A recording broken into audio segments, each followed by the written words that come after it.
So up next, we will have a discussion, a Friendship Matters books discussion with the author Rona Dinkard. She will be joined by Latrita Hillman, Hashem Drinkard, and Aubrey Marshall. I hope I'm getting everyone's names correctly. Wow.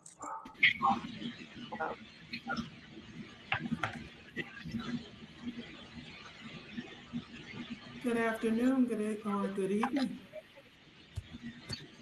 I am Rona Drinkard, author of my award-winning novel, Friendship Matters, and I'm excited to be able to present you the journey, the story, and just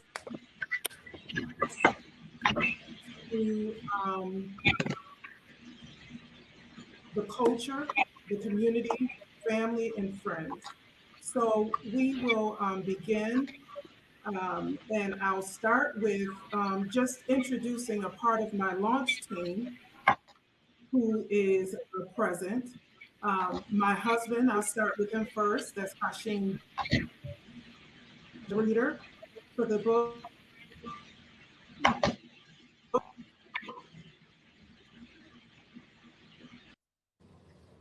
Yep, go. And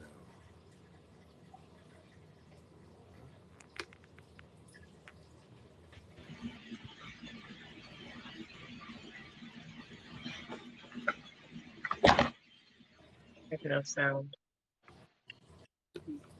you're on mute. You're on mute. You're on mute. You're on mute.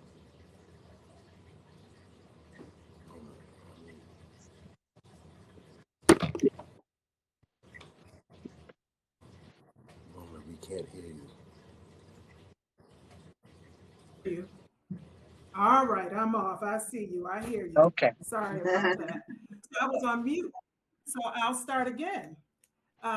My name is Rona D, author of my debut novel, Friendship Matters, and I'm very excited to present to you the journey, the story, how it relates to the community, culture, and just healing overall. And before I begin to talk about the story, I want to introduce to you some of my book launch team members that were able to be present today. I'll start with my husband, Hashim Drinkard, that he was a beta reader. He's my number one hype man. He's been there throughout this journey, and I'm just excited to be able to share this with him. Then I have my cousin. We call ourselves sister cousins. My cousin Trita Hillman Evans. She also was a part of the journey that we, because it's a self-published novel. So I had a team of people that helped support me throughout the process, and she was a part of that team. Then I have one of my best friends, Aubrey Marshall, and she's also been a part of that process. So they have been there through the launch, through the editing process, and everything. It has just been a wonderful experience. Um, so just to give you just a little bit, and let me show you the book because it's beautiful. I just want you to understand. It's beautiful. Friendship Matters. Um, I'm very excited. It's available in hardcover, paperback, and ebook. So it was a journey. I decided to self-publish because I wanted to maintain my voice, which I think is very important in the African American community. To be able to speak how we speak, communicate, whether it be verbally or non-verbally. I feel like you can pick all of that up in the novel. And it's an amazing story. It's about three beautiful women, Seisha, Unique, and Candace, who have a very unbreakable bond. They spend their time together, they support one another, and it pretty much, the title Friendship Matters is twofold. It's the fact that friendship does matter and the matters of friendship. So it's a very enjoyable story set in my hometown of Buffalo, New York. And you'll be able to just pick up the rich culture in Buffalo, the food, the music, how we support one another. It's a small city with a big heart. And so before I go any further into it, I'll start with my husband. He's going to kind of speak to his perspective on what he captured from the book. Wow. I think what struck out most to me about the book was the strong men in the book and how the men were depicted.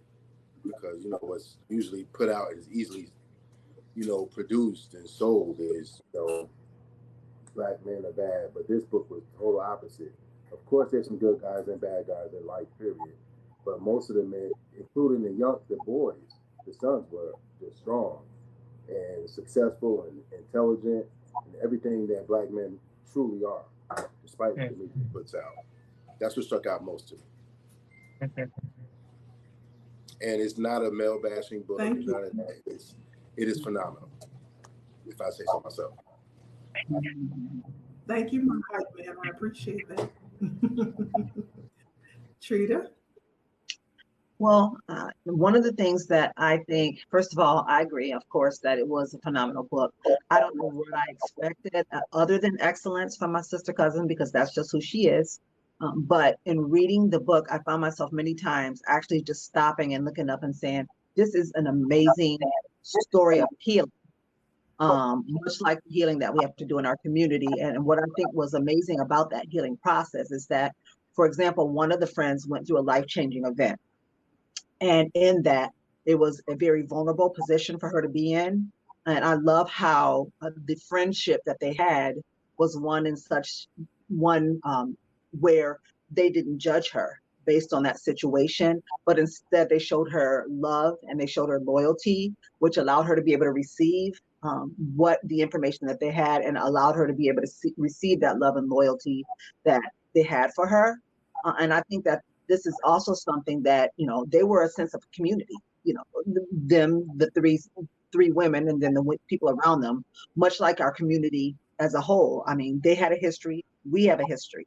And so in that, I think that one of the things that we can take away from it as a community, much like they did as friends, is to display that sense of love and loyalty towards one another and allow each other to be vulnerable and not to judge one another. And I think that's going to be hugely pivotal to our community healing process, just like it was for them as friends. Yes, definitely. And Aubrey? I just wanted to touch on really the impact of the support system. So we have in the book 3 women, 3 friends, 3 sisters. However, you want to apply it. They meet, and I think like most of us, you have those encounters in the bathroom, encounters at college orientations that you don't really know that this friendship is then going to lead to godparents. It's going to lead to, wine glasses and tissues when you don't get the promotion. It's going to lead to family. So I think that that really hit home to me, and anyone who's experienced that in their life or has it in their life and still holding on to it will really, really enjoy the book the way that I did. Thank you. And I agree. Everything that you all said, that was my intent. And let me just say, I forgot to mention the rest of my team that are not present, but I have Sean Evans, my cousin. He was also a part of the team. So we had 2 men on the team. Although this is considered in the category of women's fiction, as Hashim mentioned, it does highlight the value and the substance that men provide in our lives. We also have Donna Willis, another cousin of ours. We had Dana Ransom, one of my very good friends from Maryland, and Patricia Chisholm, we call her Trish, from the hometown of Buffalo, New York. So we all got together. We read through the book, went through the process of just talking about it. I remember we had a session, our first session, after everyone finished. Everyone was all excited, let's get together. And I said it for just an hour and a half, that went 4 hours. 4 hours. And literally I had to tell them, I gotta go. We can't talk anymore. But it was so rich in conversation. People were able to feel very, they related to the story so much that I think it just was organic, it was authentic, and I loved everything about that. So these 3 ladies, what I'll do is I'll give you, just a little background on them. Seisha, she's a single real estate agent who longs for her first love But you know, he's out of town. He's not available. And so she's on a search to find a suitable replacement. She starts the book out.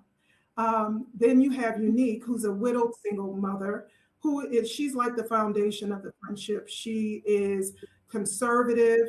She is very rigid in how she does things. She's a psychotherapist. So she analyzes everything, and you'll find that all through the book. And then you have Candace, who's married with 2 children. She's the dutiful one of the 3 characters. And she's very talented, but she has put her dreams and her desires on the back burner to support her husband's goals. So the story just really takes you through their journey in finding love, freedom, healing, and family.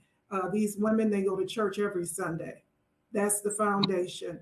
They support one another. You'll see that Seisha, in supporting her friend Unique, Unique can't cook. And it's very clear that she can't cook and she does not want to cook. But Seisha finds it very important to make sure that she has meals available for them weekly and almost every Monday. Okay, so she'll do breakfast for her. I mean, that's what friends do. You support them. When Unique lost her husband, they were there. And so their journey is a span of about 20 years of friendship that I think most people can relate to. So when I wrote the book, when I initially wrote the book, I started in 2003, and I had relocated from Buffalo to Maryland, and I was missing family and friends. And so just writing the book just became a way for me to reconnect. I never considered traditional publishing at the time because, again, I wanted to maintain my voice.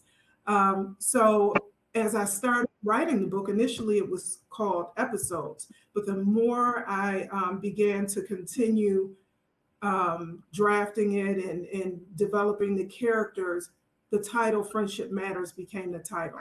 And unfortunately, I was unable to publish it at that time. But during COVID, I had all that free time. And I remember speaking to my husband, and God said, Rona, you will not leave COVID the same way you came in. And I said to Hashim, I said, well, I think I want to move the book forward. I want to publish it. He said, let's do it. And that is how a book written in 2005 then became a book published in 2022. So we were able to release it. We had a release party in DC February 5th at Morton's. It was a great time, beautiful experience. Had a very close family and friends that were able to attend. And then in April 30th, we took it to Buffalo, my hometown, and we were able to do a signing. The team traveled there as well. And it was so amazing. My city, I'm gonna tell you, just Juneteenth as a whole, very, very, very much celebrated in Buffalo. I mean, since I was little, I can remember on Jefferson or on Fillmore, that is where we celebrated Juneteenth, and at Humboldt Park. And it's still that way. And so just getting together like that and then coming back home in 2022, releasing, being able to have a talk and a social event discussing the book and the overwhelming support. I mean, even to the point where city and Erie County declared April 30th Rona D Drinkard Day. I mean, I was amazed. I was so amazed. I appreciate my city. I love my city. We're hurting right now, but we're still together. If you've ever been there, you will find this book. When I tell you, it captures the food in Buffalo, the people, the quality of character that we have. It's just, it just gives you a taste of it all. So the journey has been amazing. It's an amazing story.